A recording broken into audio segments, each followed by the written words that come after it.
দখল দূষণের কবলে পড়ে অস্তিত্ব সংকটে লক্ষ্মীপুরের ঐতিহ্যবাহী রহমত খালি খাল অতীতের খরস্রোতা জলাশয় এখন পরিণত হয়েছে ময়লার ভাগাড়ে। দুই পার দখল করে অবৈধ স্থাপনা গড়ে উঠেছে, বন্ধ হয়ে যাচ্ছে স্বাভাবিক পানি প্রবাহ। এতে বাড়ছে জলাবদ্ধতা, হুমকির মুখে পরিবেশ ও জীববৈচিত্র্য।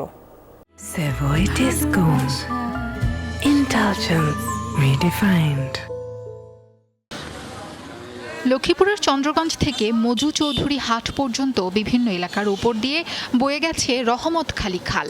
একসময় এই খাল দিয়ে চলত পালতোলা নৌকা, মালবাহী ট্রলার, স্পিড বোট। কিন্তু দখল দূষণে 40 কিলোমিটার দৈর্ঘ্যের খালটি এখন মৃতপ্রায়। প্রভাবশালীদের ছত্রছায়ায় খালের দুপাশে গড়ে উঠেছে অসংখ্য অবৈধ স্থাপনা, বহুতল ভবন। ফলে পানি প্রবাহ অবরুদ্ধ হয়ে বন্ধ হয়ে গেছে সব ধরনের নৌ চলাচল। শহর ও আশপাশের বাজার এলাকার ময়লা আবর্জনা, প্লাস্টিক বর্জ্য অবাধে ফেলা হচ্ছে খালে। দূষিত কালো পানির দুর্গন্ধে অতিষ্ঠ দুপারের বাসিন্দারা।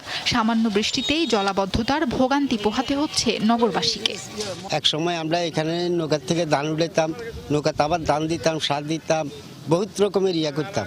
কিন্তু এখন এই যে খালগুলা ভরাট হয়ে গেছে, ভরাটের কারণে কোনো নৌকা টোকা আইতে পারে না। খালে দোয়া হালা করতাম, গোসল পানি করতাম আমরা। এত সুন্দর পানি আছিল, সাপ্লাই পানির তো পানি এগুলো পরিষ্কার ছিল। পানিগুলো দূষিত হয়ে গেছে। মুরগির বাজার এখানে আবর্জনা ফালাই, সব কিছু বাজারের সমস্ত আবর্জনা এই খালে ফেলায়। বর্জ্য ব্যবস্থাপনার অভাবের কারণে এই খালটাও বন্ধ এবং এখানে মশা মাছির উপদ্রব অনেক বেশি। এই খালটা দ্রুত খনন করা দরকার এবং এটা ভালো করে পর্যবেক্ষণ করা দরকার, কারণ এটা লক্ষ্মীপুর শহরের মূল কেন্দ্র। দীর্ঘদিন ধরে খাল রক্ষায় কার্যকর উদ্যোগ না নেয়ায় পরিস্থিতি এখন ভয়াবহ। খাল দখল করে নির্মিত স্থাপনা উচ্ছেদের বিষয়েও উদাসীন প্রশাসন। বিভিন্ন পরিকল্পনা থাকলেও সেগুলো বাস্তবায়নে উদ্যোগ দৃশ্যমান নয়। দীর্ঘদিন যাবত খনন না করা এবং বিভিন্ন ধরনের দখল হওয়াতে খালটি বিভিন্ন অংশে প্রস্থে কমে গেছে এবং কিছুটা সেডিমেন্টেশনও হয়েছে। সো এই মুহূর্তে আমাদের যেটা সবচেয়ে বেশি প্রয়োজন সেটি খালটি খনন করা প্রয়োজন এবং এই উদ্যোগ ইতিমধ্যে আমরা গ্রহণ করেছি। টেকনিক্যাল কমিটি গঠন করা হয়েছে, তারা ইতিমধ্যে সাইট ভিজিট করেছে।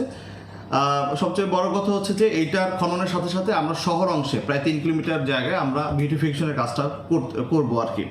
পানি সম্পদ মন্ত্রী জানিয়েছেন, খালের অবৈধ দখল ও প্রতিবন্ধকতা চিহ্নিত করে প্রয়োজনীয় ব্যবস্থা নিতে প্রশাসনের সঙ্গে সমন্বয় করা হচ্ছে। খালসহ শহরের জলাশয়গুলো বাঁচিয়ে রাখতে সরকারি উদ্যোগের পাশাপাশি জনসচেতনতা বাড়ানোর তাগিদ টিআইবি কর্মকর্তার।